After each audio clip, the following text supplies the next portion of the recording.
नवरात्रि की 9 दिन भूल से भी न करें ये 10 काम। जय श्री कृष्णा, राधे राधे, ओम नमः शिवाय। नमस्कार मित्रों, प्रिय मित्रों, 15 अक्टूबर से नवदुर्गा शुरू हो चुकी है। मित्रों, नवरात्रि के दिन कुछ ऐसे कार्य जो हमें भूल कर भी नहीं करनी चाहिए।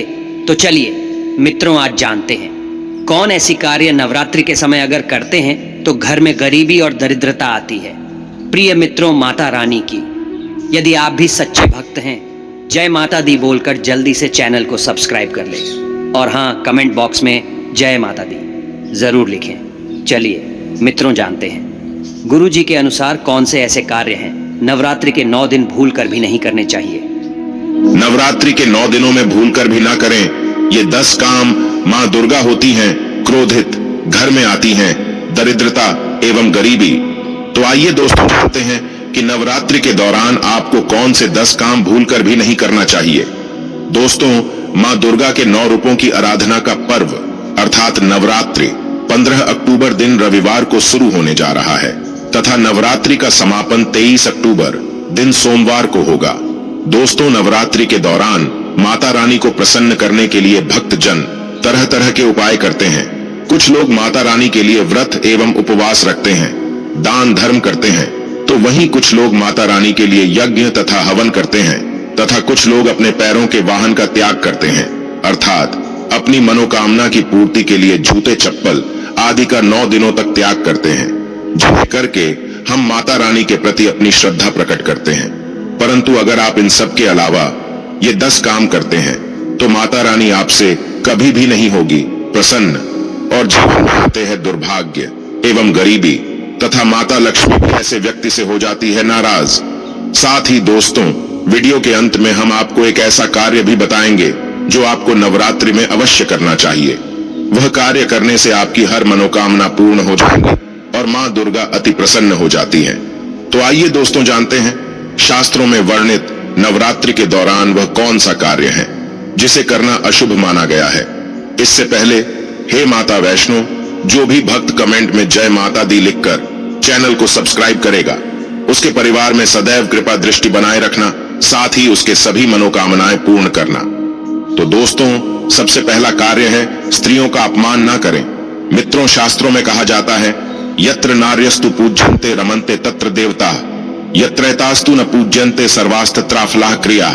अर्थात जहां स्त्रियों की पूजा होती है वहां देवता निवास करते हैं और जहां स्त्रियों की पूजा नहीं होती है, उनका सम्मान नहीं होता है, वहां किए गए समस्त अच्छे कर्म निष्फल हो जाते हैं। मित्रों, इसलिए आप सभी से विनती है कि आप नवरात्रि में किसी भी स्त्री का अपमान न करें। हिंदू धर्म में स्त्रियों को माता रानी का ही रूप माना जाता है। स्त्रियां माता रानी का ही अंश होती है। माता रानी स्त्रियों का सम्मान करने वाले मनुष्य पर सदैव ही अपनी कृपा बरसाती है। साथ ही माता लक्ष्मी भी ऐसे मनुष्य पर सदैव प्रसन्न रहती है। दोस्तों, स्त्रियां स्वयं की खुशियों का त्याग करके आपके घर को स्वर्ग बनाती है। स्त्री स्वयं उपवास करके अपने पति की लंबी आयु की कामना करती है, जीवन भर अपने परिवार के लिए बिना थके कार्य करती है। ऐसी पतिव्रता स्त्री का अपमान करना महापाप होता है। जो मनुष्य नवरात्रि में किसी भी स्त्री का अपमान करता है, स्त्रियों की तरफ गलत भावना से देखता है, उससे मां दुर्गा अवश्य ही दंड देती है और ऐसे व्यक्ति से माता रानी सदैव नाराज रहती हैं। दोस्तों, दूसरा है घर में कलह का माहौल न मचाएं। रामचरितमानस में वर्णित है कि जहां सुमति तहां संपत्ति नाना, जहां कुमति वहां विपत्ति निधाना। अर्थात जहां क्लेश का माहौल बनता है, जिस घर में लड़ाई झगड़े होते हैं, वहां पर मां लक्ष्मी कभी भी नहीं ठहरती। इसके साथ ही ऐसे करने वाले व्यक्ति से माता रानी भी रहती है सदैव नाराज एवं क्रोधित। इसलिए नवरात्रि के समय में अपने घर में क्लेश का माहौल ना बनाएं।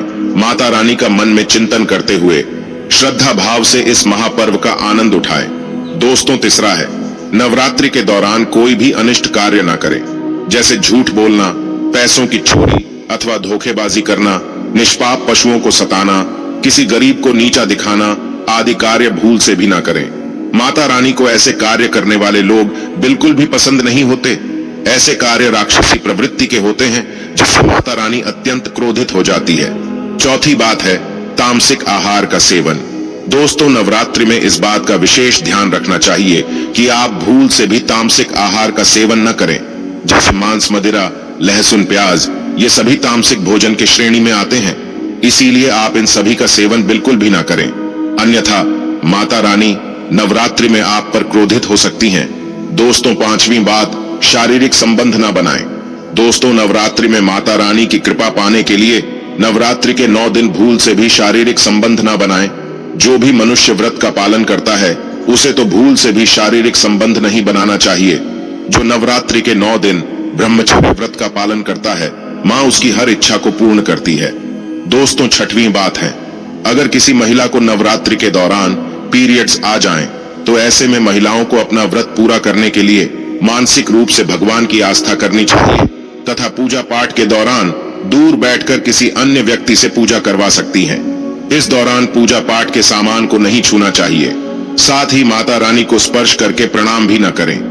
दोस्तों, सातवीं बात, जो लोग नवरात्रि का व्रत करते हैं उन्हें चमड़े से बनी वस्तु को धारण नहीं करना चाहिए, जैसे पर्स, बेल्ट, बैग इत्यादि, क्योंकि इनमें चमड़े की कुछ मात्रा मौजूद होते हैं और चमड़ा पशुओं को मारकर बनाया जाता है।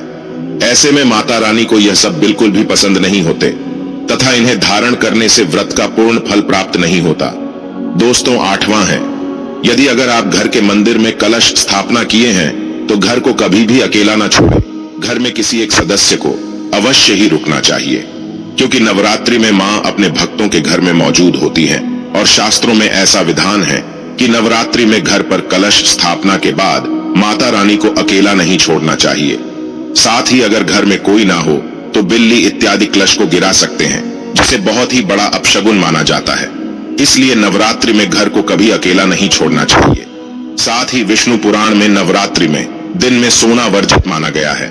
दोस्तों, 9वीं बात, नवरात्रि में जो व्रत करते हैं उसे भी एवं जो व्रत नहीं करते उन्हें भी नवरात्रि में भूल से भी बाल नहीं कटवाना चाहिए, दाढ़ी नहीं बनवाना चाहिए, नाखून भी नहीं काटना चाहिए। साथ ही व्रत करने वाले को तंबाकू, गुटखा, गुड़ाखू, सिगरेट इत्यादि का सेवन भी नहीं करना चाहिए। कई लोग होते हैं जो नवरात्रि में मांस मंदिरा का सेवन तो नहीं कर रहे, लेकिन गुटखा तंबाकू से क्या होगा, ऐसे मानसिकता से वे इन चीजों का सेवन करते हैं। परंतु आपको बता दें कि शास्त्रों में इन चीजों की भी मनाही है। गुटखा तंबाकू खाने से व्रत का पूर्ण फल प्राप्त नहीं होता।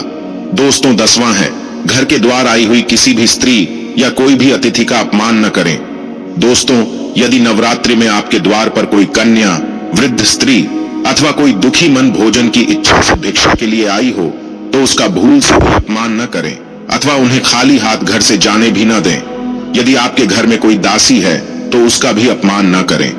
नवरात्रि में उन्हें भी कुछ न कुछ भेंट अवश्य दें। इससे माँ दुर्गा अत्यंत प्रसन्न होती है और आपकी हर मनोकामना को पूर्ण करती है।